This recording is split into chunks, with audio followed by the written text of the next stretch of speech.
Та яг өнөөдрөөс эхэлж хувийн санхүүгээ төлөвлөн мөрдөх ёстой шалтгаан. Энэ тухай тасралтгүй боловсрол судалгааны институтын гүйцэтгэх захирал Эсвөнөр сар бүр өөрөөр сэдвийн хүрээнд зохион байгуулагддаг цойлогсод Монтли ивентийн үеэр хүргэсэн ихтгэлийн хэсгээс. Бидний төсөв гэхээр яг юу гэж ойлгох хэрэгтэй юм бэ гэдгийг бас нэг товчхон ярьж. Төсөв гэдэг бол ерөөсөө нэг төлөвлөгөө байхгүй, план гэж ойлгох хэрэгтэй тийм. За би нэг иймэрхүү зардлууд гарна, иймэрхүү орлогууд болно. Тэгээд энэ хоёрын хооронд нэг иймэрхүү юм байна гэд зурглаа тавьчихж байгаа гэсэн. За тэгээд тэрэн дээр орлогоо оруулж энэ зардлаа бүртгэн. Тэрнийг бидний юу гэж хэлдэг юм бэ? Төсвийн гүйцэтгэл гэж хэлдэг юм тийм. Тэгэхээр энэ төсөвлөх юм цикл байна л да. Энэ за эхлээд бид ямар ч зорилгоо тогтоо тийм. За зорилгоо тогтооч. Би нэг иймэрхүү зорилготой иймэрхүү төсөв зохиолоо гэдэг.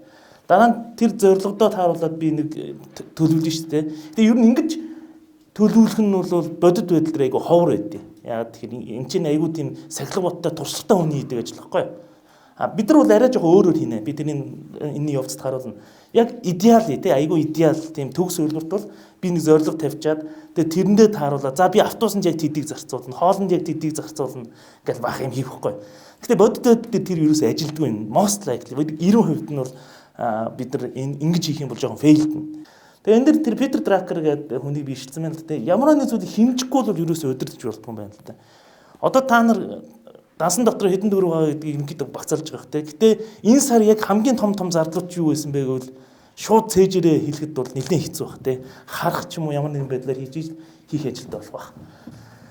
За тэгээд төсөөлөх ач холбогдлын би яг товчхон ярьж байна. Энийг тэтгэдэргүй та нар ингээд нэт дээр ороод тэгээд ингээд бажет хийх ач тус юу гэх юм бол 80 юм гарч ирэх учраас эсвэл тэгээд тим гарч ирэх учраас нэг айхтар энэ дэр би нэг шин юм байхгүй. Мэдээж хамгийн ихэнд бол жоохон сахилга баттай болно. Яг юу болоод байгаагаа мэднэ гэсэн үг шүү дээ.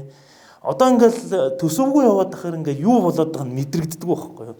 Нэг л их мөнгө орж ирдэг, нэг л их мөнгө гараа явчихдаг. Энэ мэдгэд мөнгөгүй болсон хүнээс хөшөө нэг эдэн төгрөг зээлээч гээл ингээд явж идэг юм болсон байна. Тэгэхээр тэрийг бид нар анзаарч эхэлнэ гэсэн үг. Дээрэс нь яг хүсэл хэрэгцээ хоёроо нэлийн салгаж сурна гэсэн. Яг тэгэхээр та нар хэмжээд эхлэхээр яаж эхлэх вэ гэхээр би энийг хийх үү хийхгүй юу гэдэг сонголт руу аяг шагагдаж эхлэх байхгүй юу. Тэгээ би зээл аваад энийг үнэхээр авах уу? Эсвэл яах уу? Болох уу? Энэ яг миний хэрэгцээтэй зүйл мөн үгүй юу гэдэг тийм асуултууд маш их тулгарч эхэлнэ гэсэн. За дараа нь яг уу бид нар хэрэгцээтэй зүйлээ арай эрт авах боломжтой болно гэсэн. Ягаад тэр төлөвлөсөн байгаа учраас хэрэгцээтэй зүйлээ арай эрт авах болно. За тэгээд хоригдл үүсгэн гэдэг бол хоригдлогдсон юмнасаа бид нар яхад хүү бодогддог учраас мөнгнөөс мөнгө бүтээх гэдэг тэр процессыг хэлээд байгаа. Одоо би илүү яг үнц нь өгч байгаа юм яриа. За миний одоо та нарт арай жоохон буух юмнуудыг ярьж эхлэе. Орлого зардалгаа бүртгэн гэдэг бол айгүй гайтай ажил байхгүй юу? Ер нь бол амар уйдгартай ажил байхгүй. Тэрийг ингээл би нэг 19 онд Америкт очиолаа. Хэвээ ямар мон хичүүлээ нэг тийм ап татаал. Хэвээ бараг л автобусанд нэг доллар 25 центээр явсан мостоо хүртэл бүртгээл хэвээ 7 хоног бол хэвээ үнэнгүй бузгаа бүртгэсэн байхгүй юу?